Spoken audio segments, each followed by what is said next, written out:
سڵاوتان لەبێ دەم کەستان باش هەواڵە کەلتوریەکانتان پێشکەش دەکەین و سەرەتاش سەردێڕەکان. پێشانگایەکی فۆتۆگرافی بۆ 22 فۆتۆگرافەر لە سنەیمانی کرایەوە.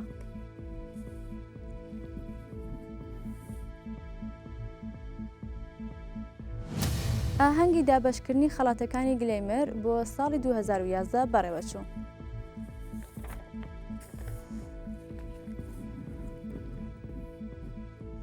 دووبارە سڵاو. سەر لە بەیانی ئەمڕۆ سەنتەری مێتۆگرافی بە هاوکاری ڕێکخراوی ئایرێکس لە هۆڵی موزەخانی نیشتیمانی ئەم نەسوورەکە پێشانگایەکی فۆتۆگرافی بۆ 22 فۆتۆگراف کردەوە. پێشانگاکە ڕۆژانە لە کاتژمێر 9 بەیانی هەتا 6 ئێوارێ بەردەوام دەبێت. یەکێک لە فۆتۆگرافەرە بەشداربووەکان باین ئارتی ڕاگەاند ماوەی 13 ڕۆژ لەلایەن مامۆستایەکی بیانیەوە وانەمان لەسەر هونەری فۆتۆگرافی پێدەوترێت. پاشان وەک کاری پراکتیکی ئەم وێنانەمان گرت و لەم پێشانگایەدا دانخەینە ڕوو.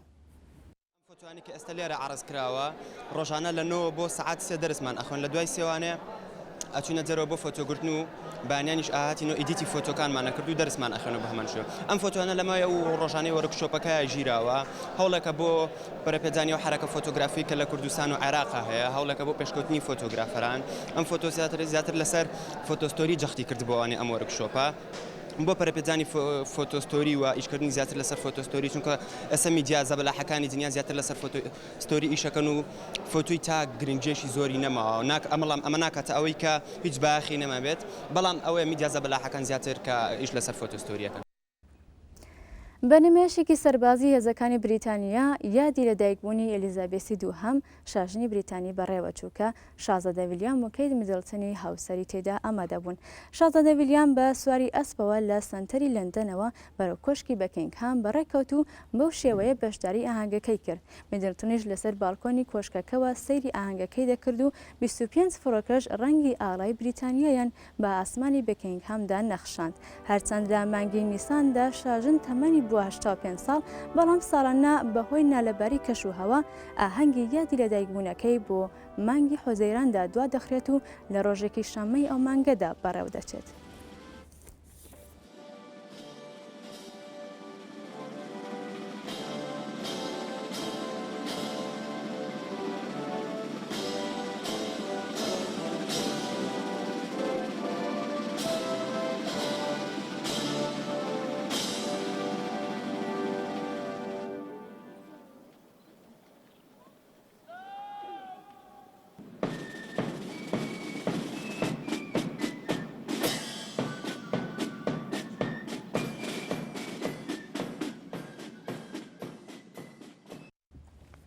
فیستیواڵی موزیکی کانتری ئەمساڵ لە شاری ناشڤیلی ویلایەتی تێنێسی لە کەشوهەوایەکی گەرمدا بەڕێوە دەچێت.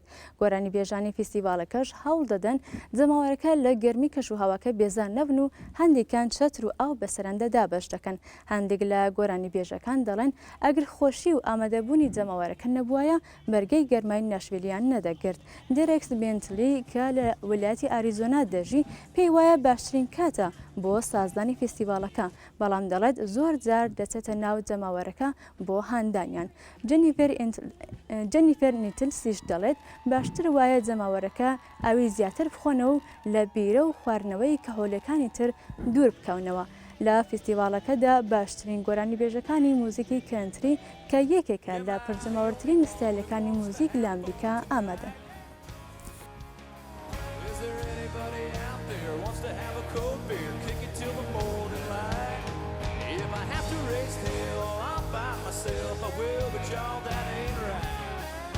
It's time to get it on, and I'm the only one who wants to have fun tonight.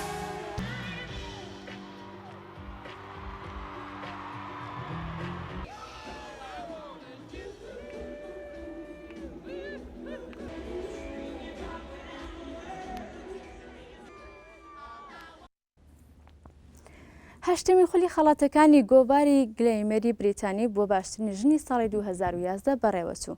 تێدا چەندین ئەستێرەی دیاری بوارە جیاوازەکان ئامادەی بوون و ئاهەنگەکەش لەلایەن جێمز کۆردنی ئەکتەری کۆمێدی لە ئۆتێلی بیرکێرلی گاردنز لە لەندەن بەڕێوەچوو.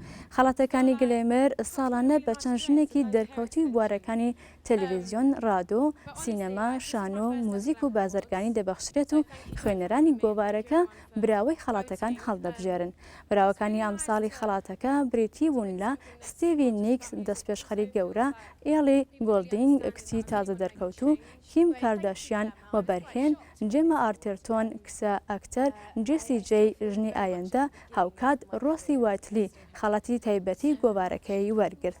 گۆڤاری گلەیمەر پرفرۆشترین گۆڤاری مانگانەی ئوروپایە و لە ساڵی 2001ەوە بڵاو دەکرێتەوە و لە ئێستادا زیاتر لە 500,000 بەشداربووی ساڵانەی هەیە.